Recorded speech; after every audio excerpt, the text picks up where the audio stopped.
By Shaun Powell. Today's team: Houston Rockets 201,617 record 5,527 whose new Chris Paul trade, Luke Mbah free agency, PJ Tucker free agency, who's gone Patrick Beverley, Lou Williams, Sam Dekker, Montrezl Harrell.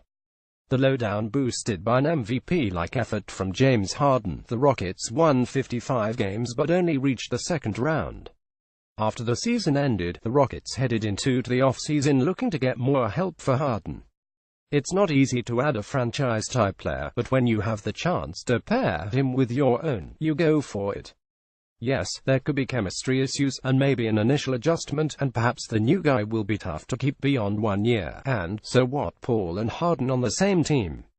What possibly could go wrong? The Rockets and GM Daryl Morey decided to roll with any potential downside when they swung a deal with the Clippers for Paul, one of the best point guards of his generation.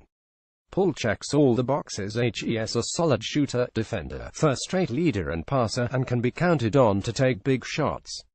Those are the pluses. He also has never reached the conference finals and is on the wrong side of 30, and he'll be looking for big money next summer. By trading for him without a parachute, the Rockets have ceded most leverage in the upcoming contract talks to Paul, because if he leaves, they'll have nothing to show for the deal except broken dreams. But that's a story for next summer. Right now, Harden has a mighty co-star and a fair chance to raise the Rockets among the 2 or 3 very best teams in the NBA. It all depends on how he and Paul mesh. Harden played point guard last season in a system that new coach Mike D'Antoni designed for him, and the transition went well enough to make the MVP race with eventual winner Russell Westbrook an interesting one. D'Antoni discovered what everyone already knew, that Harden is ball-dominant and flourishes when he's at the controls of the offense. The recurring scene was Harden dribbling upcourt, then dribbling around the perimeter, then either launching a step-back three-pointer or driving to the rim, dishing to one of 4 teammates standing on the three-point circle. He's so difficult to guard one-on-one, given his ability to break down a defense, which made the Rockets tough to stop, especially when the shots fell. But with Paul around, he and Harden must take turns playing off the ball. Paul has the ability to do that. His shooting, especially at mid-range, is solid enough. But does Harden have the mentality to become a catch-and-shooter? That's a tougher call, simply because he seldom did so in this system. Harden was not an easy teammate if you were a Rockets point guard, unless, like Beverley, you surrendered the ball and in essence became a smallish twelve guard. Whenever Houston needed a basket, Harden would clap his hands, signaling for the ball, and the point guard obediently gave it up, then ran and stood on a spot around the floor. That probably isn't necessary with Paul around, and you'd think Harden will show more respect and often some deference to a future Hall of Famer.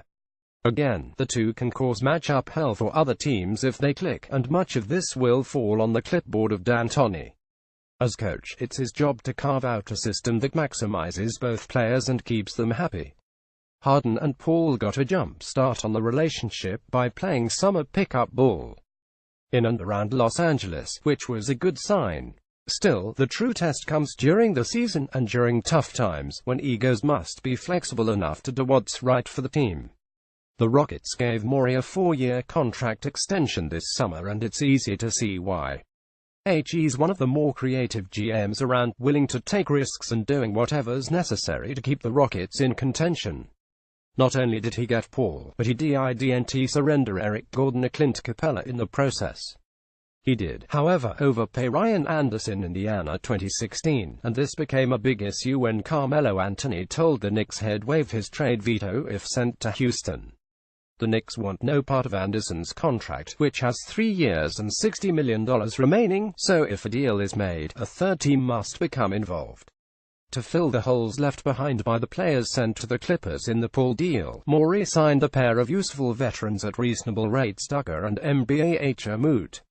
Tucker is a tough guy and willing defender, will come in handy against teams such as the Warriors. Mbah played very well for the Clippers in the playoffs last spring after Blake Griffin pulled up lame. One other summertime note: Houston owner Leslie Alexander announced the sale of the team. Alexander had a great run, winning 2 titles early in his ownership, hiring Morey and spending when necessary. The Rockets would be so lucky to get the same level of excellence from the next ownership. Coming next, San Antonio Spurs.